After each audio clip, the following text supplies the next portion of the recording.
Bienvenue dans ce nouveau tutoriel dans lequel on va aborder les lignes de commande les plus utilisées sur les systèmes d'exploitation Linux. La première commande, ça va être la commande man pour manuel et derrière en fait je peux mettre un nom de commande. Alors la plus utilisée, on va la voir un peu plus tard, hein, quand on va voir les droits des utilisateurs, c'est la commande sudo. Imaginons que on arrive sur cette commande sudo et on ne sait pas à quoi elle sert, on met man sudo.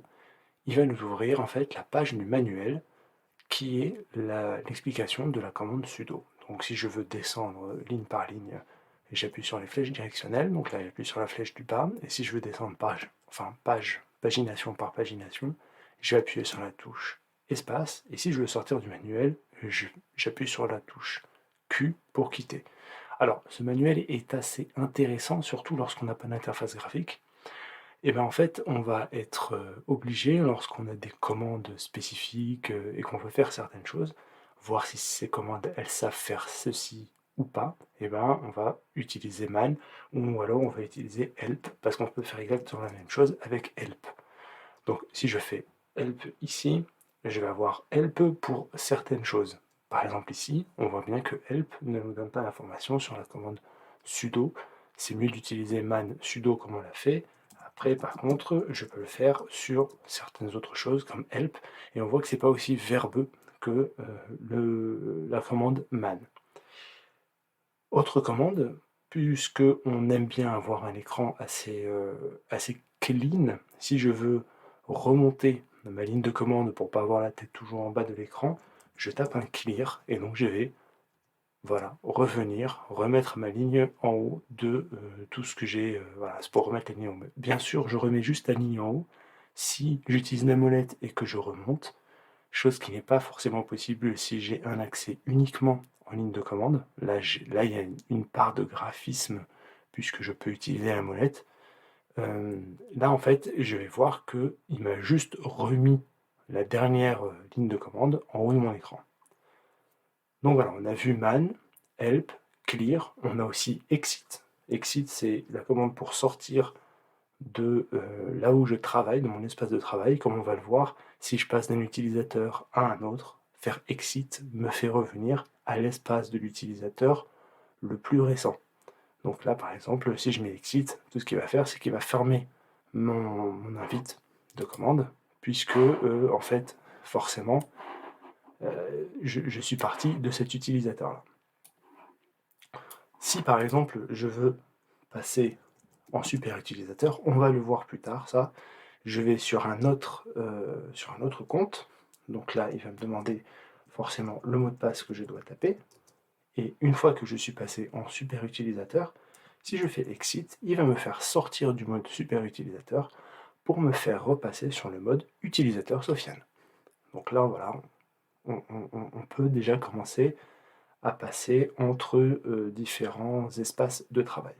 Et si je veux voir l'historique des dernières commandes que j'ai faites, eh ben, j'ai juste à taper history et on voit par exemple que, alors il y en a que j'ai faites pour la vidéo avec vous, donc c'est les dernières commandes qu'on a tapées, et d'autres en fait que j'ai faites directement avant.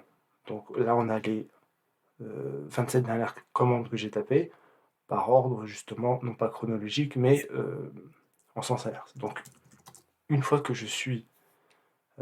que j'ai vu un peu ça, donc on a vu man, clear, exit, help, history, on a une dernière commande qui va nous permettre de nous informer, à retenir, c'est la commande pwd.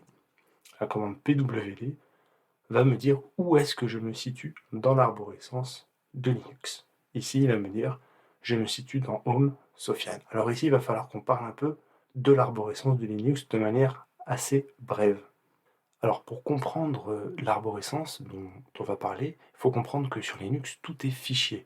Donc tout n'est que répertoire et fichier dans les répertoires. Même quand on parle de programme ou de choses qui s'exécutent, ça va être du fichier. Donc, puisque c'est un système d'exploitation qui lit constamment des fichiers de paramétrage ou des fichiers plus basiques, on va avoir une arborescence qui va nous permettre d'avoir un premier classement de ces fichiers. Et on voit qu'on va avoir une racine. Donc là, c'est ce qui est indiqué sur le schéma par le slash de la racine. Donc si je mets slash et que je mets quelque chose derrière, comme par exemple bin, boot, dev, etc, home, etc, je vais me retrouver dans les fichiers de base de Linux. Et Linux a un fonctionnement de fichiers qu'il faut comprendre. Il faut passer du temps pour essayer de comprendre, puisque, par exemple, on voit que dans Home, qui est le fichier dans lequel je me situe, moi je suis dans Home Sofiane, et bien en fait, à chaque fois que je vais créer ou supprimer un utilisateur qui utilise ce Linux-là, il va automatiquement me créer un sous, donc un sous-dossier de Home, donc un dossier qui va être mon espace de travail avec le nom. Donc là, j'ai Home Sofiane. Sofiane, c'est le dossier dans lequel je vais pouvoir mettre tout ce qui me concerne, et c'est comme ça qu'on va pouvoir gérer par exemple des droits. On peut très bien dire que Sofiane ne peut accéder que à Sofiane comme dossier, et tous les sous-dossiers de Sofiane, mais il ne peut pas remonter d'un cran. Donc on va avoir cette arborescence et cette gestion des droits assez fine par rapport à où est-ce qu'on se situe dans l'arborescence. Par exemple, je peux donner des droits à un utilisateur externe uniquement sur les vidéos de Martin, dans l'arborescence qu'on a sous les yeux. Et il ne pourra pas voir les images de Martin, ou alors le répertoire de Lisa, puisqu'il est compartimenté dans les vidéos de Martin. Ok, une fois cette introduction un peu faite sur comment est-ce qu'on s'informe dans notre système d'exploitation, où est-ce qu'on est, etc., on va voir quelques petites commandes. Alors, pour les petites commandes, d'abord, on va faire notre petit clear, donc je le rappelle, qui est le fait d'effacer tout ce qu'il y a dans la liste de commandes, et une fois qu'on est là, on va pouvoir dire je veux voir ce qu'il y a dans le dossier où je suis. Donc pour rappel, je suis dans ce dossier-là, n'est-ce pas? Et je veux voir ce qu'il y a dedans. Je vais faire un ls, liste. Liste, moi, tout ce qu'il y a là où je me trouve. Je n'ai aucun argument en plus. Il va me lister ce qu'il y a. Et là, il n'y a rien du tout. Donc avant de pouvoir lister, il faut qu'il y ait quelque chose. Donc on va voir les commandes pour pouvoir créer des dossiers et se déplacer dans ces dossiers. Donc on va dire, pour créer un dossier, c'est mkdir. Mkdir, je make, donc je fais un directory, un dossier. Je vais l'appeler dossier 1. Donc je fais mkdir dossier, hop, avec deux S. 1. Une fois que j'ai fait mon dossier 1, si je retape ma commande ls, forcément je vais avoir un dossier 1. Maintenant, ce que je vais faire, c'est que je vais en créer deux autres. Et pour ça, je vais chaîner, donc mettre des commandes l'une après l'autre. Et pour ça, en fait, j'ai juste à mettre et comme ça, et je vais remettre une autre commande, donc qui est mkdir dossier 3. Et donc on a un dossier 2 et un dossier 3. Et là, elle va m'exécuter la première et la deuxième commande. J'aurais pu mettre et faire autre chose, créer un fichier, etc., comme on va le voir. Une fois que j'ai ça, que j'envoie la commande, si je refais un ls, il me liste dossier 1, dossier 2, dossier 3. Et si je veux lister ce qu'il y a dans le dossier 1, je peux faire un ls et DOS, je mets juste DOS. Si j'appuie sur la flèche de la touche tabulation, il va m'auto-compléter. Et là, voilà, il va me dire, je peux t'auto-compléter, mais par contre, je ne peux pas t'auto-compléter des choses que je ne connais pas. Est-ce que tu veux le 1, le 2 ou le 3? Donc soit j'appuie deux fois sur la touche tabulation si je ne sais pas ce qu'il y a dedans. Prenons l'exemple, je fais un clear.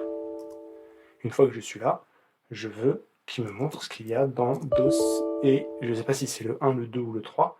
J'appuie deux fois sur tabulation et il va me dire voilà ce qu'il y a, dossier 1, dossier 2 ou dossier 3.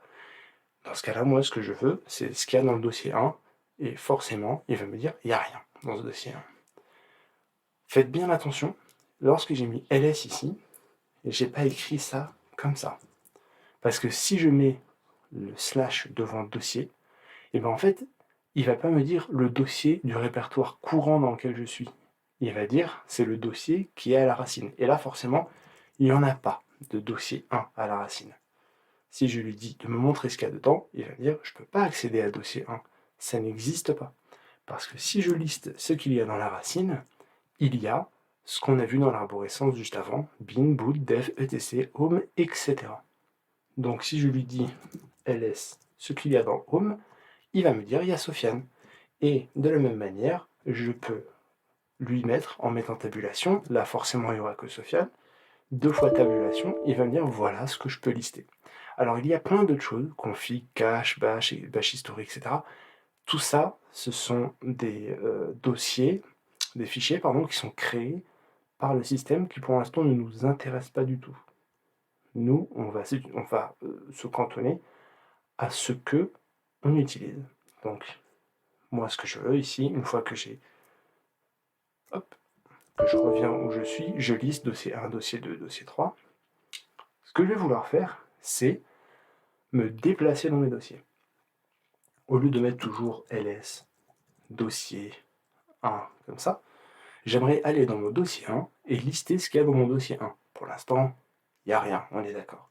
Pour me déplacer, et ben en fait, c'est change directory.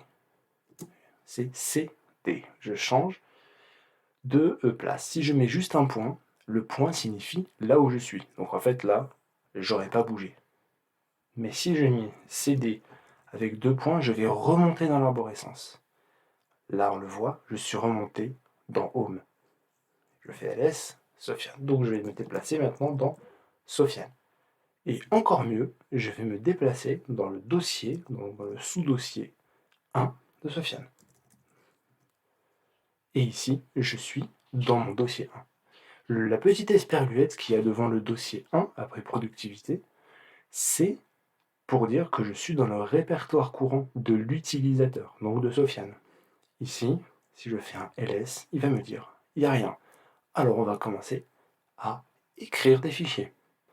Pour écrire des fichiers, il y a différentes manières de faire. Tout d'abord, je peux faire la commande qui est la plus connue, faire un touch, ça veut dire créer un fichier. En fait, c'est une commande un peu plus complexe que ça, mais on l'utilise pour créer des fichiers, parce que quand je vais mettre un nom de fichier juste après cette commande, il va automatiquement me le créer. Donc là, je vais écrire fichier 1.txt. Très important que je mette le .txt ou pas, l'extension n'est pas contraignante. Je peux l'appeler fichier. Voilà. Je vais juste mettre txt pour moi m'aider. Mais sous Windows, alors que c'est très contraignant le nom des extensions, sous Linux, ça ne l'est pas du tout. C'est considéré comme un fichier. Et ensuite, on peut mettre, si on veut le rendre exécutable ou d'autres choses sur ce fichier. Mais c'est juste un fichier texte, il l'interprète comme tel. C'est vraiment très basique. Et ça a beaucoup d'avantages lorsqu'on utilise justement des fichiers, d'avoir cette possibilité-là. On pourra le lire en binaire ou faire plein d'autres choses, mais pour l'instant, nous, tout ce qui nous intéresse, c'est de créer un fichier texte. Je crée ce fichier texte, il est créé, donc si je fais un ls, voilà, j'ai un fichier 1.txt. Mais on est d'accord, pour l'instant, il n'y a rien dedans. Ce que je peux faire pour voir ce qu'il y a dedans, c'est utiliser une commande qui va me permettre de montrer ce qu'il y a dans le fichier directement dans la ligne de commande, qui est la commande cat. Et là, je vais faire cat et mettre le nom du fichier derrière. Et il va me dire, bah, il n'y a rien, c'est normal. On va nettoyer un peu. Et on va utiliser autre chose que touch pour créer notre fichier. Parce qu'on veut mettre déjà quelque chose dedans. Et pour afficher du texte, on a la commande echo. Donc si je mets la commande echo, texte perso, entre guillemets, hop, perso, si j'avais pas mis entre guillemets, il aurait pensé que c'est une commande, donc maintenant que j'ai mis echo texte perso entre guillemets, tout ce qui est entre guillemets est considéré comme le texte que je veux afficher. Là, il va me l'afficher, je ne dis pas où est-ce que je veux l'afficher, il va me l'afficher directement dans la console. Ok, il m'affiche texte perso. Moi, ce que j'aimerais, c'est qu'il m'affiche texte perso, mais qui me le mette, donc ces doubles flèches, c'est mets ce qu'il y a à gauche dans ce qu'il y a à droite. Et ce qu'il y a à droite, ben, je vais l'appeler fichier 2.txt.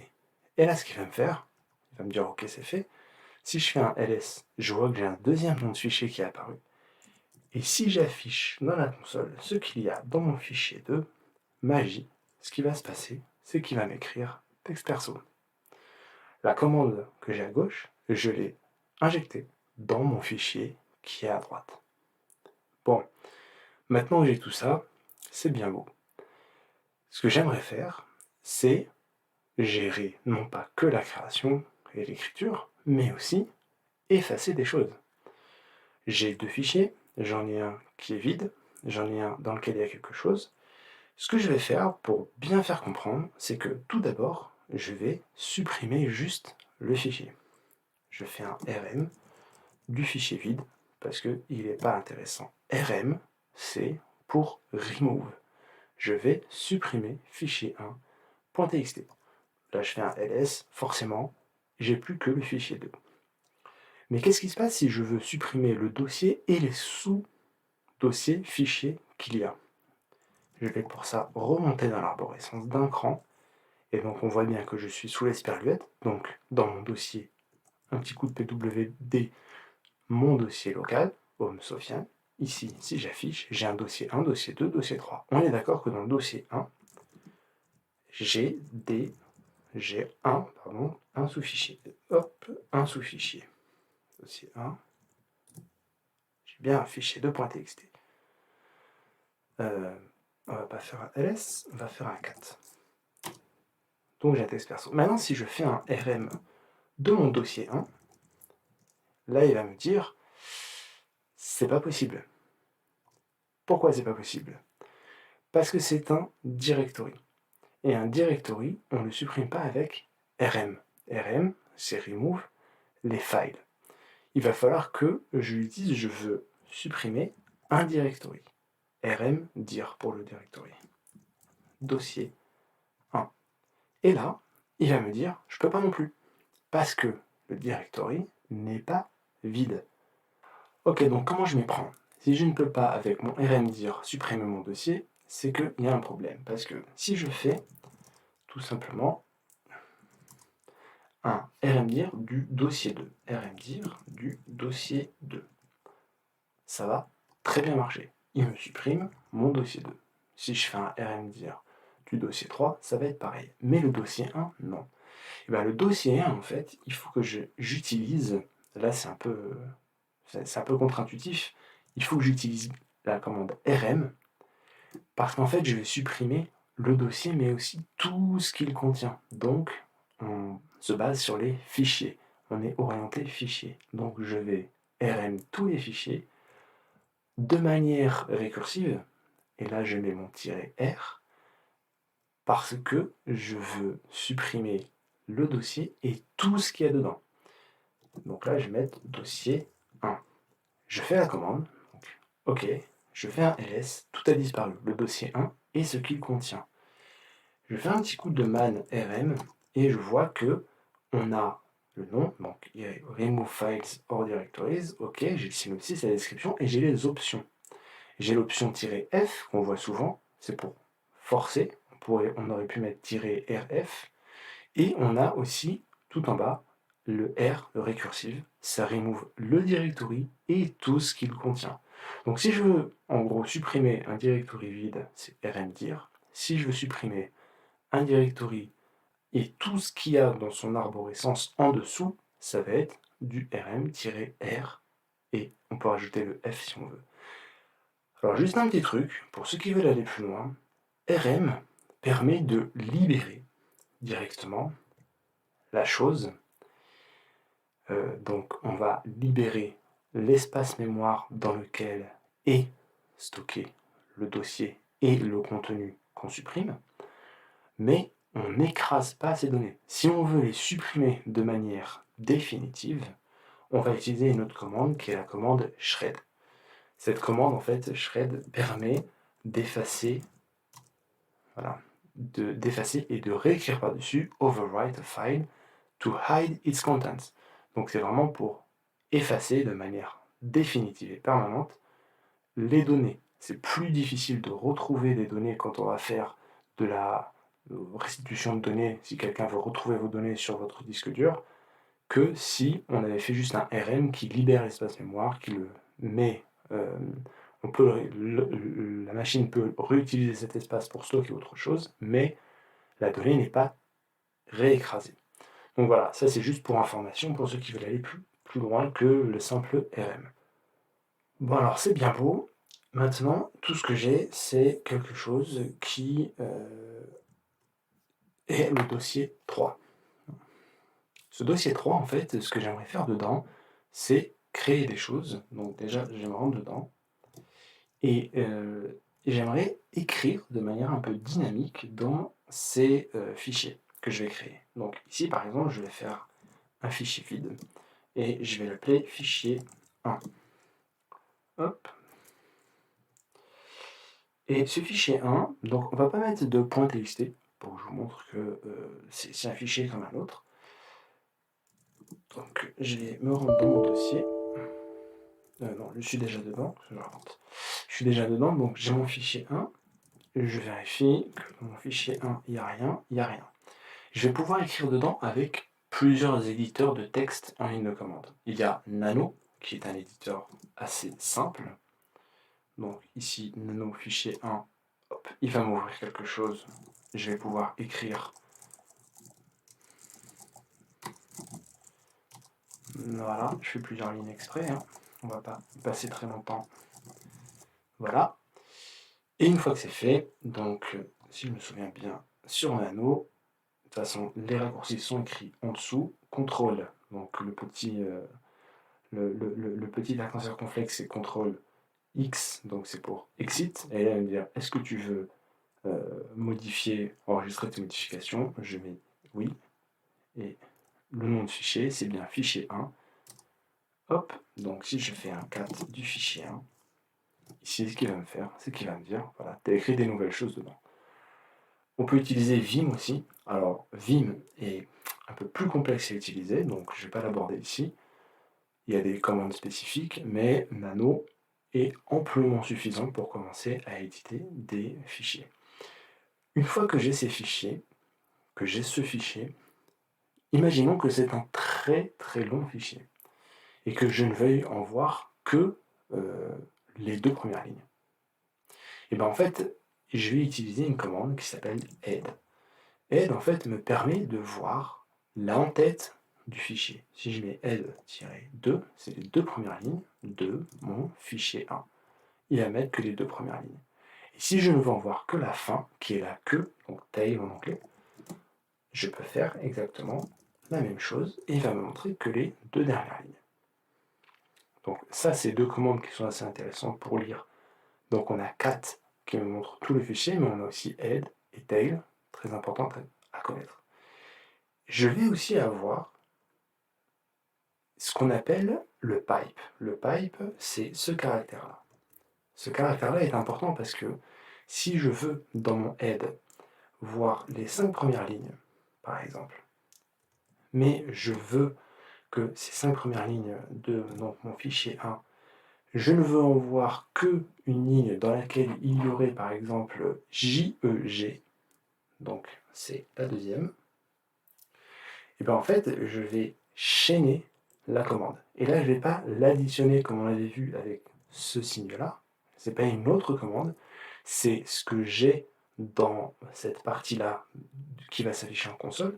Je vais la filtrer, je vais lui ajouter une autre commande sur la sortie de cette commande-là, puisque c'est une sortie de fichier. Il faut bien comprendre hein, que tout est fichier dans Linux. Je vais lui ajouter quelque chose. Et là, c'est la commande grep, très utile. Je vais filtrer tout ce qui contient JEG. Et si j'envoie ça, il va me sortir uniquement la ligne numéro 2. Si j'avais fait la même chose avec cat, dans laquelle j'ai dit tu affiches tout dans mon fichier 1, ça marche aussi. Il va me sortir que cette ligne-là. Si je modifie mon grep en mettant par exemple VEJG, je le vois qui est sur la première ligne, JG, il va me sortir uniquement le contenu de la première ligne. Très utile lorsqu'on veut, par exemple, manipuler des logs et qu'on veut les grep, donc les filtrer, que sur la date du jour, par exemple, ou que sur une heure donnée. Quand c'est des fichiers très volumineux, c'est très très très intéressant. Donc une fois qu'on a ça, qu'on a ces commandes-là, head, tail, donc le cat qu'on avait déjà vu, et le grep, on peut aussi faire quelque chose qui est un peu plus intéressant. Imaginons que je veuille copier ce fichier 1 et en faire un deuxième fichier. Je vais faire cp le fichier 1 et je vais l'appeler fichier 2. Là, j'aurais pu mettre des chemins absolus, mais on met des chemins relatifs. Je suis dans mon dossier 3 et je veux copier mon fichier 1 dans un autre fichier 2. Ok, maintenant si je fais un petit coup de ls, j'ai un fichier 1 et un fichier 2. Si je fais un cat du fichier 2, c'est exactement la même chose que ce qu'il y a dans le fichier 1. Et si je veux m'en assurer, et bien en fait, j'ai une commande qui est bien connue de ceux qui font du Git. Je vais faire la différence entre mon fichier 1, donc on a la commande diff, on est d'accord, hein, mon fichier 1 et mon fichier 2. Et là en fait, il va me dire il n'y a pas de différence. Ok. Alors pour être sûr que la commande marche, on va éditer mon fichier 2. Et dans mon fichier 2, je vais supprimer quelques caractères, je sors, ok, ok, et je relance, et là il va me dire, voilà, il y a une modification qui est faite. Dans le premier fichier, j'ai quelque chose, et dans le deuxième fichier, j'ai autre chose, au niveau de cette ligne-là. Alors c'est très connu de ceux qui utilisent Git, mais cette commande-là, diff, git diff, est inspirée du diff de Linux. On peut comparer voilà, deux fichiers comme ça, quand on cherche la différence entre deux fichiers, c'est vachement utile. Et j'ai utilisé cp pour copier le fichier, mais je peux aussi utiliser move, mv. Donc mv, c'est pour déplacer le fichier. Pour faire mv, en fait, on va remonter d'un cran et on va créer un dossier qu'on va appeler dossier 2. Et une fois qu'on l'a, on va déplacer ce qu'il y a dans mon dossier 3 et qui s'appelle fichier 2.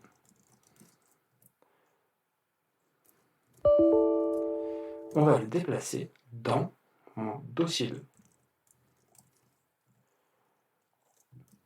Hop. Et là, en fait, si je fais ce move, entrée, et que je fais un ls, donc j'ai toujours mes deux dossiers, mais si je fais un ls du dossier 3, je n'ai plus que mon fichier 1, et si je fais un ls de mon dossier 2, j'ai mon fichier 2. Donc, on a vu pas mal de manipulations de fichiers, de dossiers, mais ça, c'est des choses qu'on utilise très très fréquemment lorsque on est sur des environnements Linux. Maintenant qu'on a fait le tour un peu de tout ce qui est fichier, il serait intéressant de voir comment est-ce qu'on gère les utilisateurs. Alors, avant de comprendre les utilisateurs, etc., il y a quelque chose d'essentiel à dire. C'est que Linux marche avec utilisateurs et groupes d'utilisateurs, exactement comme Windows, mais de manière plus basique, plus simple, plus maîtrisée. Avec Windows, c'est quelque chose qui est fait en clic, comme beaucoup de choses, hein, les serveurs Windows, c'est beaucoup de clics, etc. Donc, on a beaucoup plus d'interfaces graphiques. Là, on va en avoir moins, donc c'est beaucoup plus restreint et réduit. Alors, pour commencer, on va regarder qui je suis. Alors ça, c'est très simple, c'est Who am I, qui je suis. Ok, je suis Sofiane. Et dans mon groupe, ici, si je mets groups, pardon, groups, ici, il y a d'autres personnes. Sofiane, ADM, Dialout, CD-ROM, ça c'est des utilisateurs. Ces utilisateurs-là ont des droits sur ce système d'exploitation. Ils n'ont pas tous les mêmes droits, fort heureusement, et il y en a qui vont être dans des groupes, comme par exemple les groupes des sudoers. Les sudoers, ça s'écrit comme ça, c'est ceux qui ont la possibilité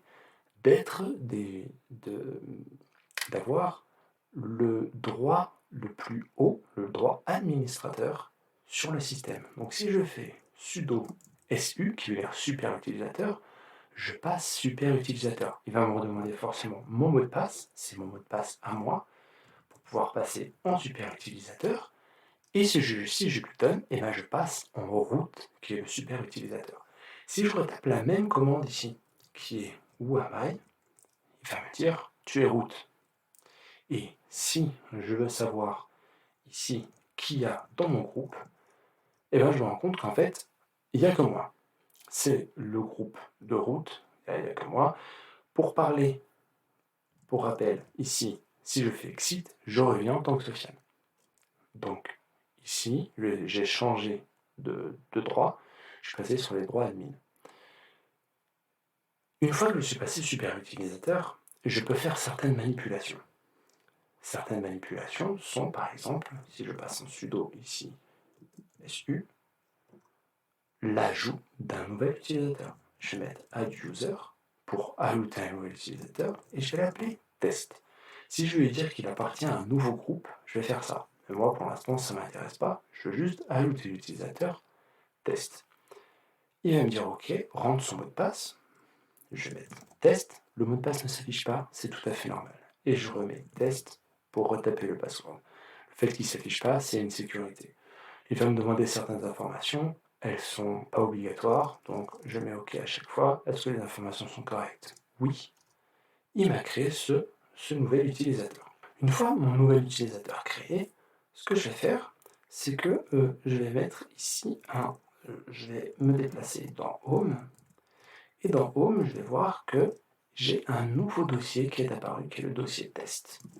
Je vais dans Test, et ici, je peux donc voir que mon dossier est vide, mais c'est l'espace de travail de l'utilisateur test. Maintenant, ce que j'ai envie de faire, maintenant que je l'ai créé, c'est que j'ai envie de le supprimer. Donc ici, je vais faire, remarquez bien, je suis en tant que Sofiane, je vais faire la commande pour delete ce user. Delete user, et je vais delete le user test. Et là, il va me dire, mais il n'y a que le root. Only root may remove a user or group from the system. Donc, on ne peut que, en tant que root, enlever un utilisateur ou un groupe du système. Alors, ce qu'on va faire, tu l'auras deviné, on passe en root. Et on fait del user test. Done, c'est fait. Donc, si maintenant je refais un ls dans home, j'ai toujours mon directory test. Je sors, je refais un ls, j'ai test, donc ce que je vais faire, c'est que je vais faire un rm rf de test. Il va me dire, tu ne peux pas. Pourquoi? Parce que c'est un truc de, donc là on voit que c'est les petits dossiers qui ne sont pas visibles pour l'instant, qu'on n'a pas affiché pour l'instant, mais qui sont par exemple le point bash, logout ou rc et le point profile. Il me dit permission denied. Je fais bien ça pour montrer les différents messages qu'on peut avoir lorsque l'on n'est pas en super utilisateur. Donc il faut que je repasse en super utilisateur. Et là, ce que je fais, c'est que je fais un rm, rf, je force, test. Et là, il va me supprimer le directory test. Et donc là, je ne l'ai plus. Je peux faire exactement la même chose, mais ça va être redondant, donc on ne va pas le faire. C'est juste pour montrer, pour le groupe, on a un groupe add, et je peux mettre le nom du groupe ici. Et on va avoir exactement la même chose pour le groupe. Pour le groupe delete, c'est un del group pour delete le groupe. Maintenant que ça c'est fait, on peut sortir de là. Et si j'ai, dernier point sur les utilisateurs, envie de modifier mon mot de passe, et bien en fait je vais faire password et je vais mettre mon nom d'utilisateur derrière, Sofiane par exemple, et là en fait je vais pouvoir modifier mon mot de passe. Alors non, c'est comme ça, P-A-S-S-W-D. Et là il va me dire, tu veux mettre un nouveau mot de passe? Moi je ne veux pas, donc je sors de là. Hop. Voilà. Password pas changé. Pour sortir de là, j'ai fait CTRL-C. C'est pour tuer en fait ce que je suis en train de faire. C'est une manière d'arrêter directement ce que je suis en train de faire. Donc voilà, on a vu un peu comment gérer les utilisateurs avec ces manipulations assez simples sur le système Linux. La question légitime maintenant, c'est de me dire, ok, pourquoi est-ce qu'on gère les utilisateurs? Quel est l'intérêt de gérer les utilisateurs et comment on voit que ces utilisateurs-là, en fait, ils ont des droits ou pas? Alors pour ça, on va aller dans notre répertoire Home. On va lister ici, on a Sofiane, donc on va aller dans Sofiane. Et dans Sofiane, en fait, qu'est-ce qu'on a? On a dossier 2 et dossier 3. Ici, On peut faire ls tout simplement comme on l'a fait, mais on peut rajouter quelque chose. Alors, on va faire un ls et on va rajouter -l et a. C'est pour avoir un affichage complet des dossiers et également des droits d'accès qu'il y a dessus. Et là, si je fais ls-a, là je vois tous les dossiers. Donc on est d'accord qu'on voit également ceux qui sont cachés. Et donc on a plusieurs colonnes. On a un total 8 et on a la première colonne qui va nous intéresser, qui est la première colonne à gauche, dans laquelle il y a des D, des R, des W. Et ça, en fait, ça correspond à quelque chose de très simple. D, ça veut dire que c'est un directory. Donc on a les deux premiers directories qui sont le local, le point, et celui qui est juste au-dessus, avec les deux points. On remarque quelque chose, que le local, donc le home, la première ligne, il y a un point, et on a en colonne, donc à part le 1, qui est la deuxième colonne, on a deux noms, qui est Sofiane, Sofiane. Sofiane, du groupe, donc la première colonne c'est l'utilisateur, la colonne ensuite c'est le groupe, Sofiane, du groupe Sofiane, a les droits qui sont donc les droits de la première colonne sur le dossier local, mais sur juste au-dessus, donc les deux points, si je fais un CD et que je remonte, là en fait c'est le root du groupe root qui a des droits, donc je n'ai de droits que sur mon répertoire local. Ce qui est ensuite, bon, ce qui est les dates, etc., on est d'accord que c'est les dates, c'est exactement comme sur Windows, c'est les dates de manipulation du fichier ou du dossier, et là en fait, la première colonne va nous intéresser parce qu'elle va être composée de trois choses. On peut le voir sur la première ligne de manière bien distincte.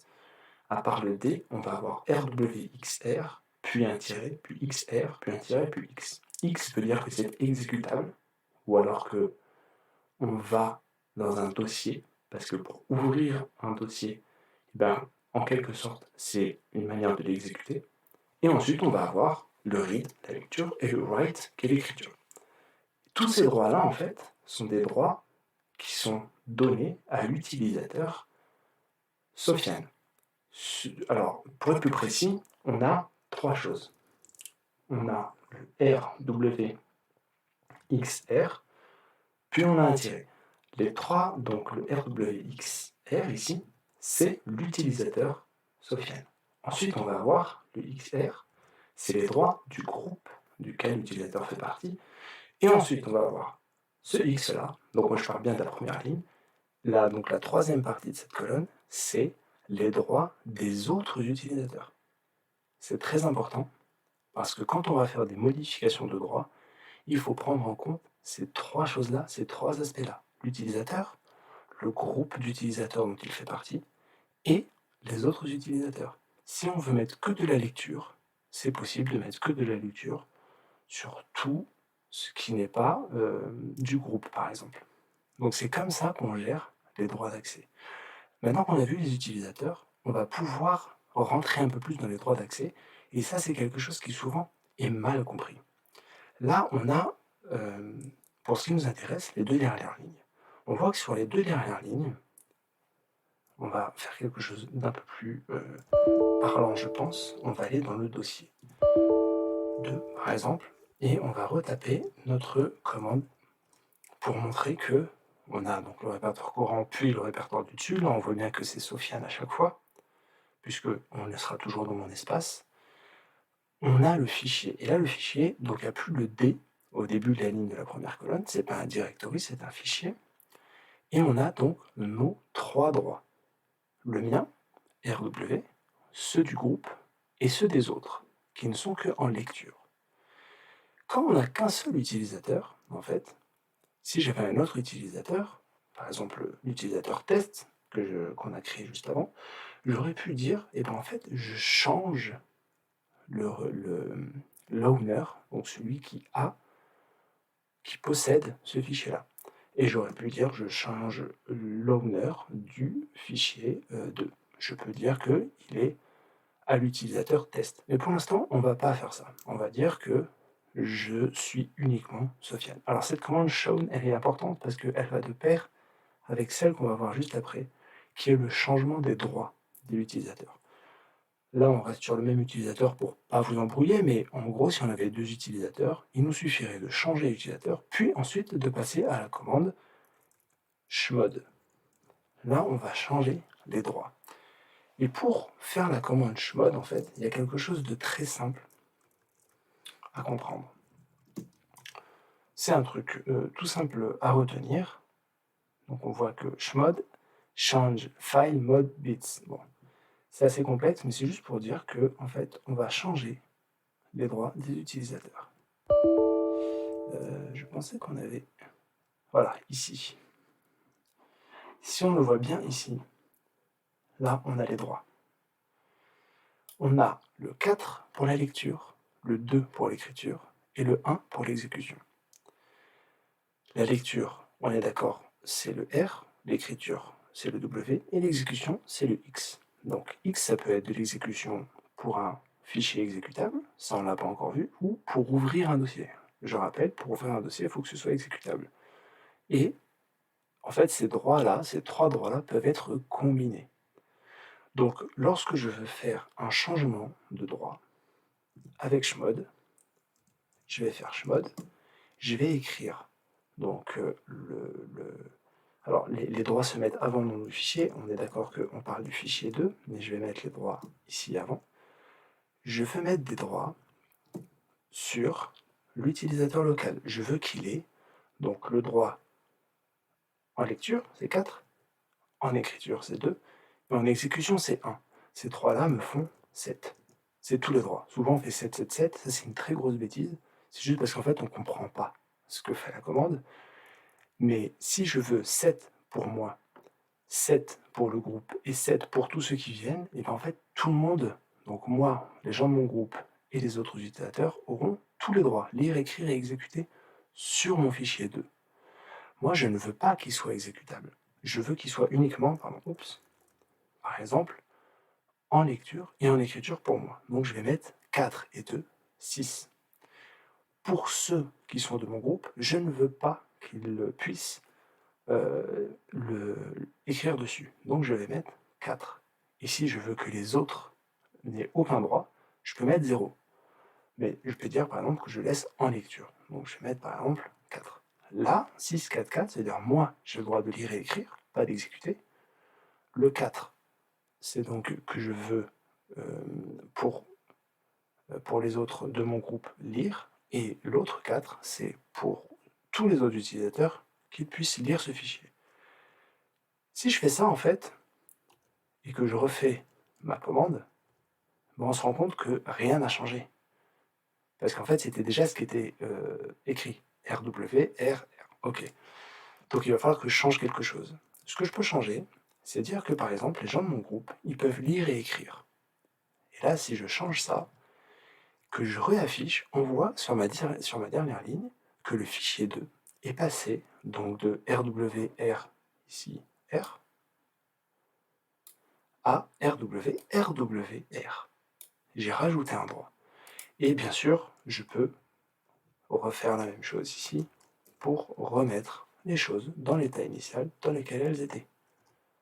Alors pour information, chose importante aussi, ici on peut faire avec un grand R de la récursivité si on veut changer les droits d'un dossier et de tout ce que contient le dossier, des sous-dossiers, des fichiers, des sous-fichiers, etc. Bon, c'est pas la peine de s'attarder dessus, il suffit d'aller voir le manuel et de lire un peu comment marche cette commande chmod. Très important, donc ce qu'on a vu, ls-la pour voir les droits, shown pour changer les utilisateurs, et chmod pour pouvoir changer les droits. Une fois qu'on a vu tout ça, il est intéressant de voir comment est-ce qu'on peut administrer notre système. Comment est-ce qu'on peut voir comment se comporte notre système. Pour voir comment se comporte notre système, on a plusieurs commandes. Alors on va voir la commande par exemple date, pour voir quelle est la date. Ici on voit que la date est 23h12, on est le 4 mai, c'est bien ce que j'ai écrit juste en bas à droite de mon écran Windows. Et donc on est en 2022, c'est donc à ce moment-là que je tourne la vidéo. Et c'est important lorsque je suis par exemple sur un serveur distant, pour voir si il est à la bonne date, il a la même date que moi, parce que des fois quand les services tournent à des horaires différents de nous, et qu'on veut se connecter à ces services, il peut avoir des soucis et donc voilà, le serveur peut s'en mêler les pinceaux au niveau des dates, donc c'est assez important de connaître cette commande. Ensuite, on va avoir des commandes directement, liées au hardware. Donc par exemple, enfin, on va dire à la capacité. Si par exemple la capacité de la machine, si je veux voir quel est l'espace libre de mon disque dur, je vais faire un DF. Là, je vais avoir par, par file system, quel est l'espace en fait libre. Là, on voit que j'ai du C de points parce que en fait, toute mon arborescence, donc mon slash, mon dev, run, etc., sont du système et mon C de points, il est monté. Donc j'ai le slash mnt ici en bas à droite. Ce slash mntc, c'est comme si j'avais monté. Donc c'est comme ça qu'on dit quand on branche un système. On va le voir un peu plus en détail avec des commandes ensuite. Quand on branche un système de stockage, on le monte sur Linux. Donc mon C de points Windows est monté comme un système de stockage sur mon Linux. Sinon après, on va reconnaître ici de l'arborescence Linux typique et on va avoir l'utilisation qui est faite de cet espace-là. Ça, c'est au niveau du stockage. Et si je veux voir ce qu'il en est au niveau de la mémoire vive, j'ai la commande free. Et là, je vais avoir l'utilisation de la mémoire et l'utilisation du swap. Alors le swap, je ne vais pas m'étendre dessus. Je vous invite à aller rechercher directement sur Internet ce qu'est le swap sous Linux. On va avoir donc la mémoire totale, celle qui est utilisée, la free, la partagée, celle qui est en cache et celle qui est disponible. Autre chose qu'on peut aussi avoir comme information sur la machine, c'est le hostname. Donc là, souvent, c'est quand je suis sur un serveur que c'est utile. Quel est le nom du serveur, mais là, par exemple, c'est le nom de ma machine. Et je peux aussi demander quel est ici le nom de mon système d'exploitation. Donc là, c'est un Linux. Voilà, pour ce qu'il en est des commandes, de savoir quelque chose sur la machine. Et puis, on va avoir d'autres infos un peu plus complexes. Là, les infos un peu plus complexes, c'est par exemple tout ce qui va commencer par ls, list. Lister toutes les infos sur le CPU. Donc voilà, là, on va lister les infos sur le CPU. Elles sont stockées quelque part, sous forme de fichiers. Le but là n'est pas d'aller voir directement dans les fichiers, mais ces commandes ne font que lire ce que contiennent les fichiers. Il faut bien comprendre ça. Si je fais ls du hardware, donc HW, il va faire exactement la même chose pour le hardware. Donc là, on a une description de mon hardware. Si ensuite je veux lister certains ports, par exemple là, je peux lister les ports PCI. Enfin, j'en ai pas, ça tombe très bien. Je peux aussi lister tout ce qui va être l'USB. Et donc là, forcément, j'ai rien comme stockage USB qui est branché à mon ordi, donc il ne me liste rien. Si j'avais des choses, il me listerait les périphériques USB connectés.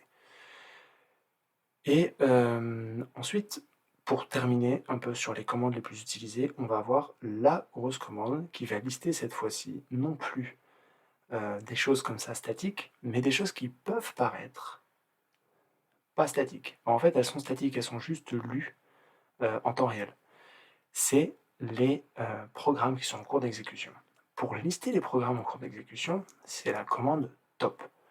La commande top, en fait, va nous les lister de manière un peu plus agréable. Donc, on voit qui est l'utilisateur et quel est le PIID du programme. Si je récupère ce PIID et que je veux l'arrêter, alors il y a la méthode bourrin, c'est de faire kill espace le PIID du programme que je veux arrêter.